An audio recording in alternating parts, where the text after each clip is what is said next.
You're watching the Wicked Car Stories, brought to you by Duke's Drive-In Mokina, Fast Forward Race Cars, and Laura Oremus at Coldwell Banker Real Estate Group.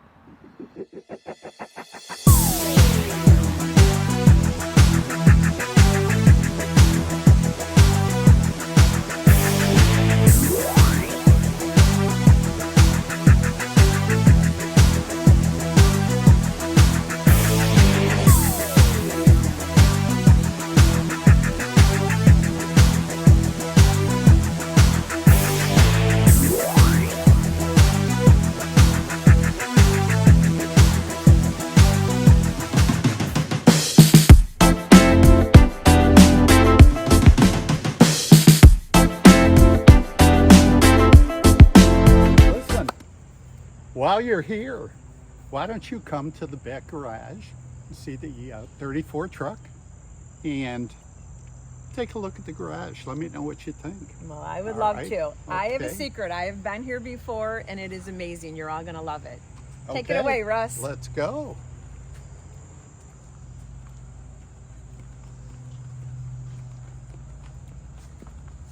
Now, watch your step here.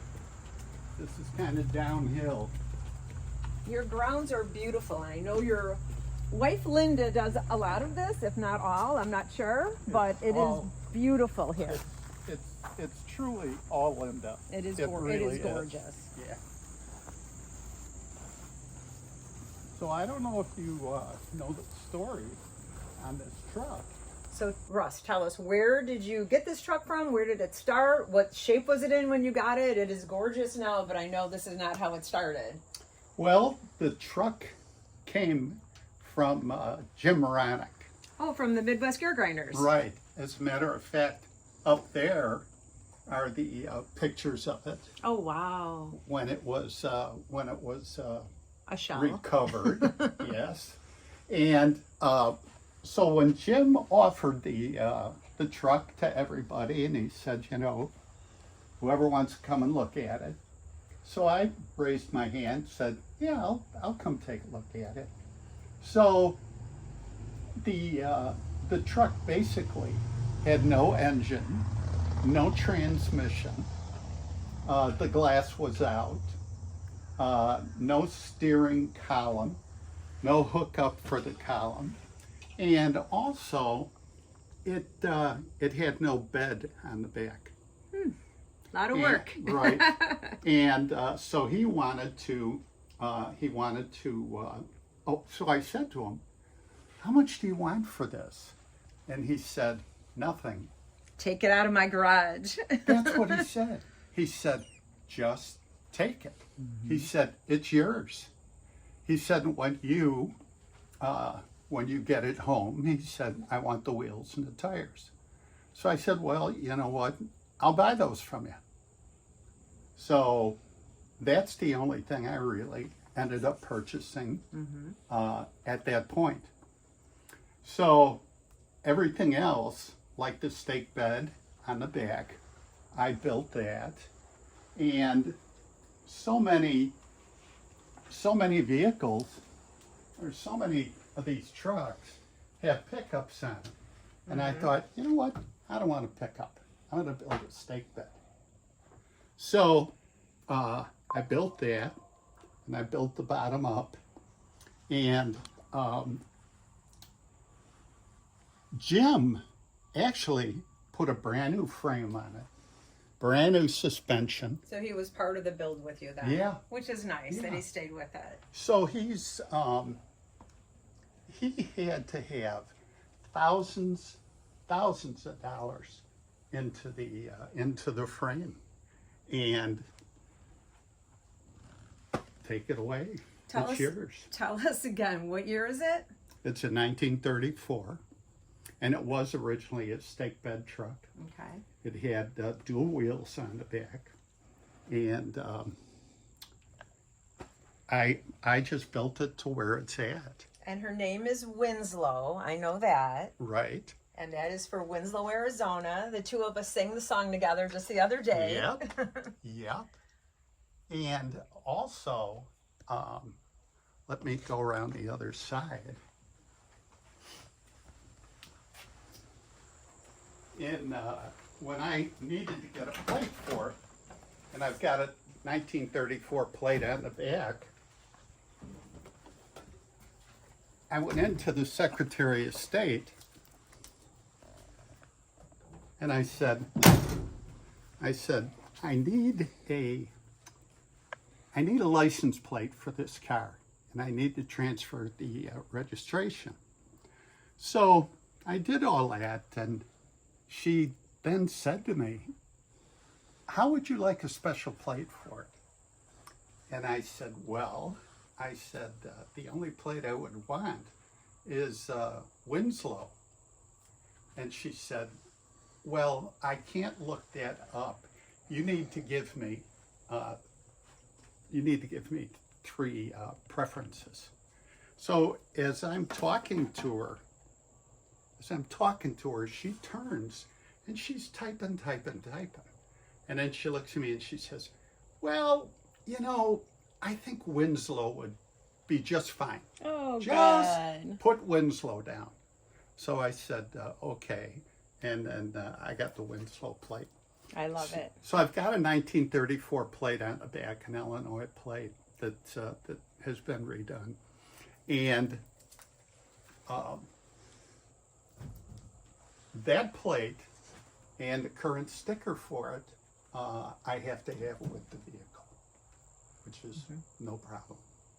So when I decided to build it, I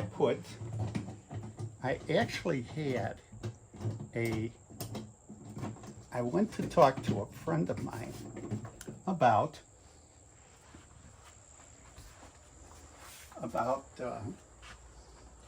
transmission. And he said, what kind of an engine are you going to put in it? And I said, well, I want to put a V8 in it. But when I talked about the V8, I really thought about the fact that I would have to modify the firewall so it was deep enough that I could put the V8 in. And he said, you really want to do that? And I said, well, I don't really know. So he said, I'll tell you what. He said, I've got a 4.3 V6 upstairs, very, very low mileage. He said, I set it up to just put in storage. And so I went up to look at it. And he pulled a bunch of stuff out and everything, and pulled the engine out.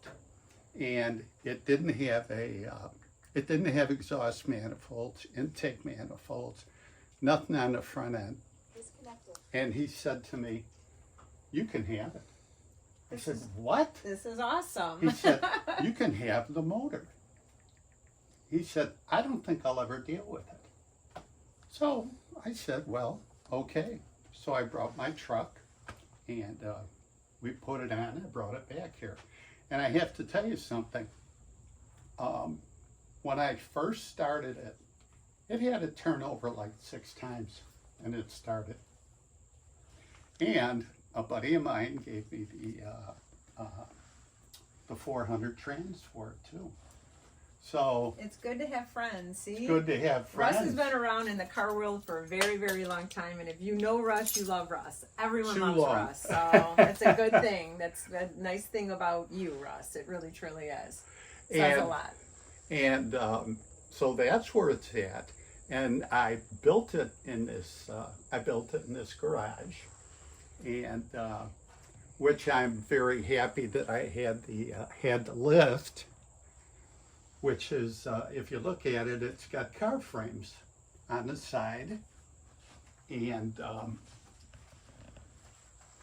I picked the body up and did the framework that I had to do, and set the body back down. So this works out very well. And would you like to see the garage? Of Look course we around? would. I will tell you that one of my favorite things in this garage is your wish list for both of your cars. So you have Oh. Buford and you have Winslow. When the first time I was here, I thought this was so impressive that everything that you want to get done, you just cross it off and go to the next thing. And that is because you are talented, you have the time, you have the energy, and you can do it. You have the know-how. So it's huge. And I'm kind of focused too, which is kind of a pain in the butt. Focus is good. I love that. But over here, I've got my welder. This is Sarah, and you're watching the Wicked Car Stories. Which I used, of course, for any number of things to build the back bumper. And I've got the dry blast system, which I actually vent to the outside. I put a carrier on the back, and it sucks all that up. One of the things that I recently got here, let me think. Well, over here, I have engine hoist, and I have also an engine rack that I can put an engine on. And over here is a press. Over here is a press setup. And right now, if you look at this thing down here, it actually attaches to, well, I'll show you. It actually attaches hydraulically to this piece over here, which basically raises the car. I've got one for both sides. It raises the car over 30 inches. Wow. Yeah, which is very, very nice. So after this Wicked Car Story airs, everyone is going to be calling Russ for help because they're going to need all of these things, and then you're going to be a very popular man. But I've got air conditioning, I've got heat, I've got ventilation fans. If you look up at the center of the ceiling up there, you'll see the fenders for this vehicle. And I've also got the stock hood and sides for it also. I was going to say the hood that when you took off, it's fiberglass. I'm going to say it's very flexible. Yeah, So yeah. got it. But over here I've got the head sides, and I've got some Bitchin products, which are flooring for the vehicle. I've got this compressor, which actually I found this compressor at a place that I was working at as a pipe fitter, and the guy threw it out. Wow. He threw the thing out. He said, "It's not working. It's not working." You fixed that, I bet. Well, he had this going to the outside. He was pulling air in from the outside, and both cylinders were loaded with little bitty critters. Oh. Yeah. So I ended up taking the head off, cleaning everything out, and this thing runs like crazy. Runs like crazy. And listen, if you'd like to call the police, I have a phone in there. Okay. Very nice. This was actually this was very, very prior to telephones and things for communication. And So people don't I know. found- Yeah, Russ is a retired Chicago police officer. And what was you were a commander? I retired. I was a technical lieutenant. Technical lieutenant. Yeah. So. It was. And Russ is It was also busy. Russ is also a veteran. He served in the Marine Corps, correct? In Vietnam. In Vietnam. Yep. And So I thank have you for all your the service. I have all the health issues from Agent Orange in Vietnam. Very unfortunate. Yep. Very unfortunate. It sure is. So I've got different cutting, sanding tools, and let me see. Russ is getting a little spicy up there with his women. I used to have one of these cars too, and she actually gave me this poster. Oh, that's nice. She did. Yeah, And again, very, very organized, Russ. Very organized. And over here, I have a very tall drill press, a washer for dirty parts, and this is a very, very old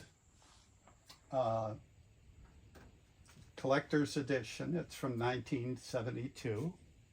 1972. Yeah. Wow. Yeah. And these, I actually brought these from inside the house just to show you. These are from 1921 till 1925. All the different trophies. 1921? No. I'm sorry, 2021. Thank Excuse you. me. I was like, there's no way it's 1921. Excuse me. Midwest Gear Grinders. There you go. Yeah. 2021 to 2025. Exactly. Come this way. Okay.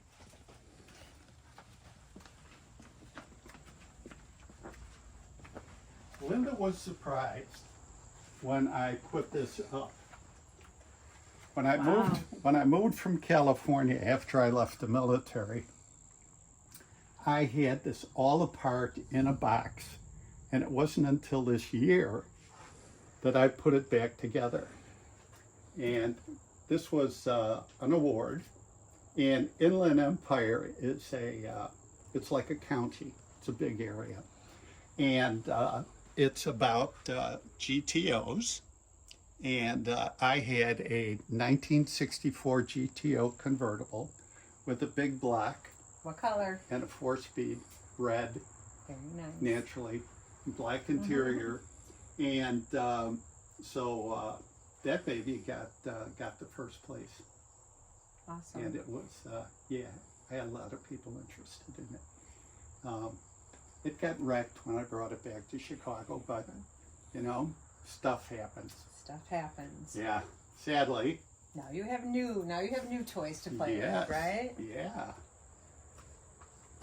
And this thing is so much fun to drive. It really, really is. And I have so many people give me thumbs up. Of course. There's only one time I got the finger. Oh no. I was on 159th in Harlem, and I was right on 159th Street, first car. And across from me looked like a late 30s, early 40 Chevrolet pickup.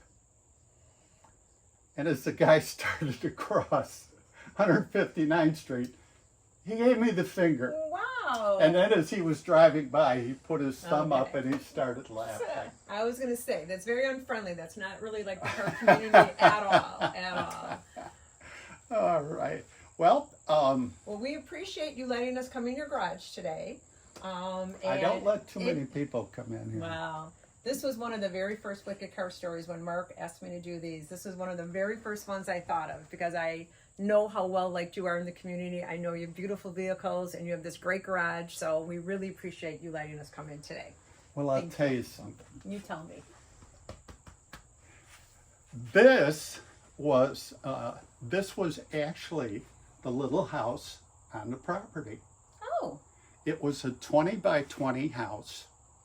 This was right here was basically the front porch. There were doors and windows across there, and there were windows on the back also, and also on the side here.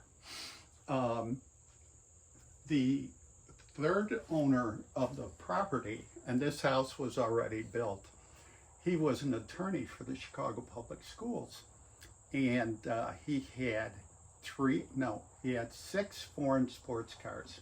Oh, wow. So he parked 3 on this side and 3 on the other side, and he had a guy come out every month, serviced them, ran them, all that. And so when I moved in here, this garage was basically, it was stripped out, no lights, no nothing, and no insulation. It was kind of a clean mess. Well, you definitely made it your own, that's for sure. Yeah. It is perfect. I love it. It looks like you, Russ. It really does.